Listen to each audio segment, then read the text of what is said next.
Hello, this is Bill. Welcome back. In this video, you'll learn how to add background sound. You might find that some of your projects can really benefit with the addition of a little sound or music.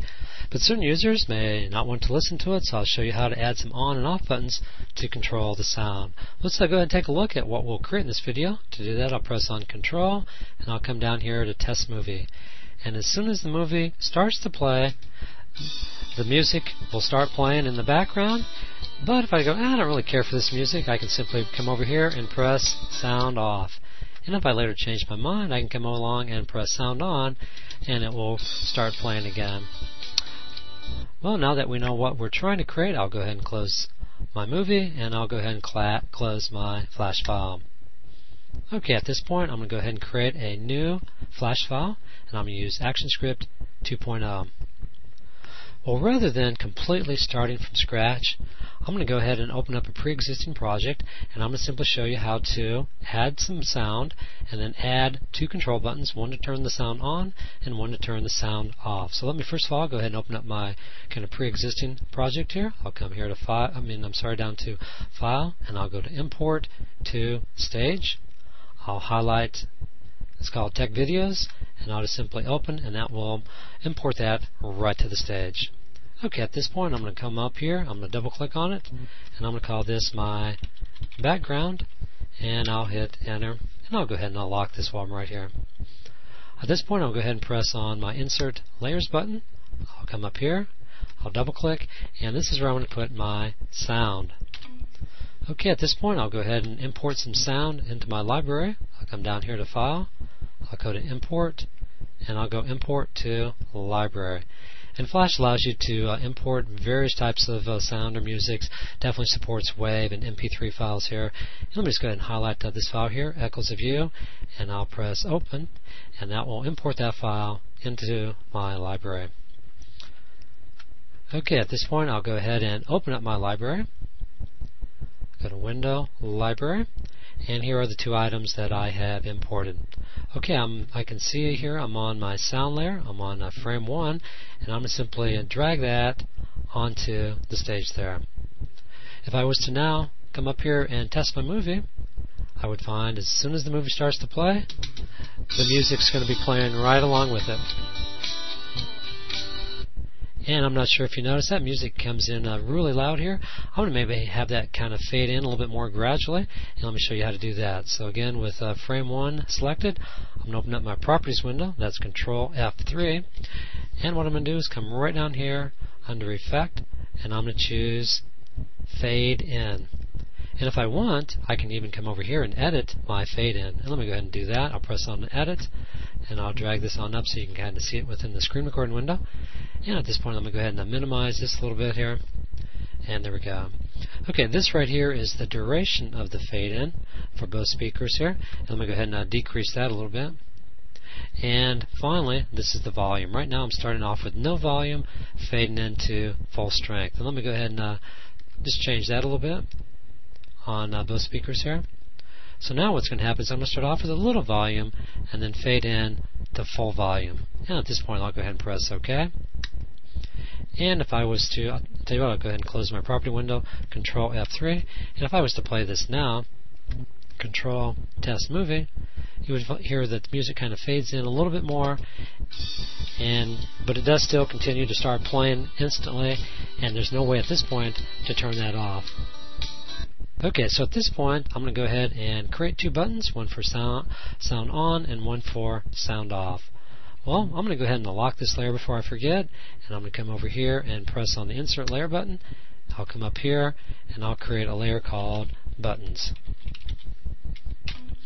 Okay, I'm going to create two buttons here really quick. I'm going to do that over here on my Layers window.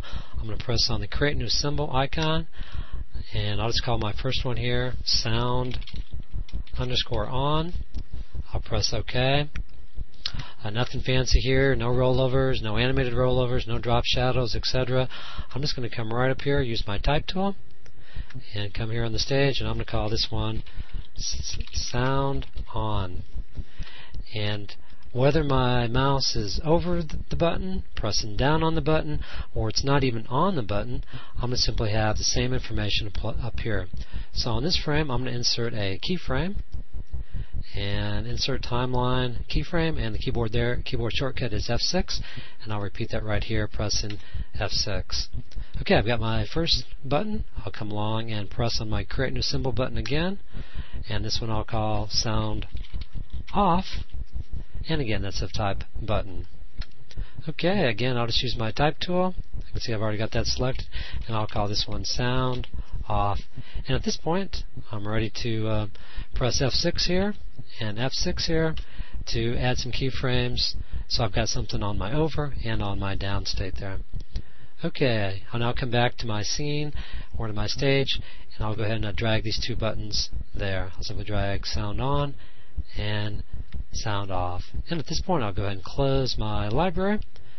I'll go ahead and use my selection tool, and I'll drag these two buttons right over here to the right a little bit. And if you want, you can always use your arrow keys on the keyboard there to help position those. Okay, well first of all let's go ahead and work with Sound Off. I'll go ahead and press on Sound Off, and at this point I'm going to come right up here to Window. I'm going to come down to Behaviors.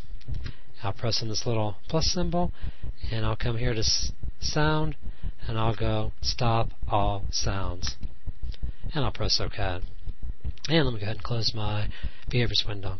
Okay, let me go ahead and test this. I'll press on Control, Test Movie, and again as soon as the movie starts to play, the sound comes in, and at this point if I press Sound Off, my music will stop. And at this point I'll go ahead and close this, and now what I want to do is begin working on Sound On.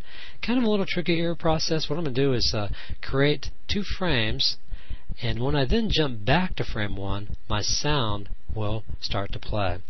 Let me go ahead and add another layer here. I'm going to press on the Insert Layers button, and I'm going to come up here and I'm going to create a layer called Actions.